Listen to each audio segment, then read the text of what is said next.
আমি মাদারপুর মৎস্যজীবী সমবায় সমিতির একজন সদস্য। আমরা দীর্ঘদিন 2009 সাল থেকে আমরা এই পুকুর লিজ দিয়ে আমরা দুটা করে পুকুর পাই এবং পায়ে আসছি। আমরা 30 তারিখে শিডিউল অফ করেছি কুজাল দিঘি। আর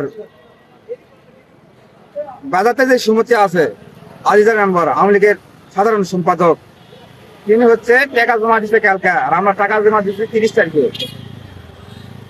আমরা আমরা কেন পুকুর পাবো না? আমরা পুকুরটা মৎস্যজীবী, আমরা আমাদের কাছে ফিশারম্যান কার্ড আছে, আমরা পুকুরটা মৎস্যজীবী, আমরা মাছ মেরে খাই, আমাদের এই পুকুরটাই সম্বল।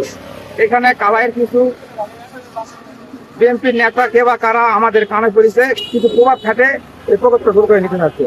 আমরা এর সুষ্ঠু বিচার চাই। আমাদের মাননীয় প্রধানমন্ত্রী তারেক রহমানের কাছে আমরা বিচার চাই। 2009 সালে পুকুর সমিতি করেছি, আমরা সেই অনুযায়ী 2009 সালে পুকুরের মানে 2টা করে পুকুর পাওয়া যাবে এই অনুযায়ী আমরা সমিতি করি। এই সমিতি করে আমরা কয়েক বছর থেকে ওই 2009 সাল থেকে আমরা পুকুর চাষ করে 2টা করে পুকুর পাই, চাষ করে খাচ্ছি। সেই পুকুরের উপরে এবার লোকেরা আছে ভয় সমিতি করে তারা আমাদের পুকুরে দিয়ে তারা যোগ্য করে আমার এই জন্য আমরা সরকারের কাছে, প্রধানমন্ত্রীর কাছে, তারেক জিয়ার কাছে আমরা বিচার চাই যে আমরা যেন সুস্থভাবে আমরা যেন ফেরত পাই। ওরাই যেন পাই না, ওরাই প্রকৃত মৎস্যজীবী নয়, তো আমরা প্রকৃত মৎস্যজীবী, আমরা মালিক। আমরা সারা জীবন ভরা আমরা পুকুরের মাছ জেলে জাল টেনে খাই, দেখলাম আমাদের সমিতির থেকে কারে দিবে কি জন্য এটা আমরা সত্য বিচার চাই। স্যার কদিন ধরে কোমরে ব্যথা।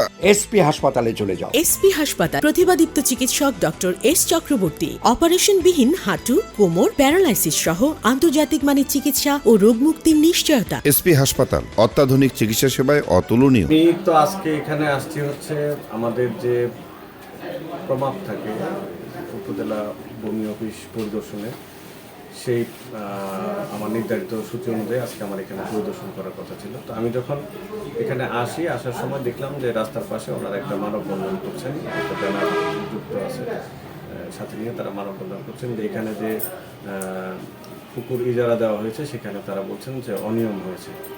তো তখন আমি তাদেরকে জানাই যে আপনারা যে অনিয়ম হয়েছে সেটা আমাদেরকে জানান এবং আমরা সেটা তদন্ত করে দেখব, যদি অনিয়ম পাওয়া যায় আমরা আইনানুগ ব্যবস্থা নেব।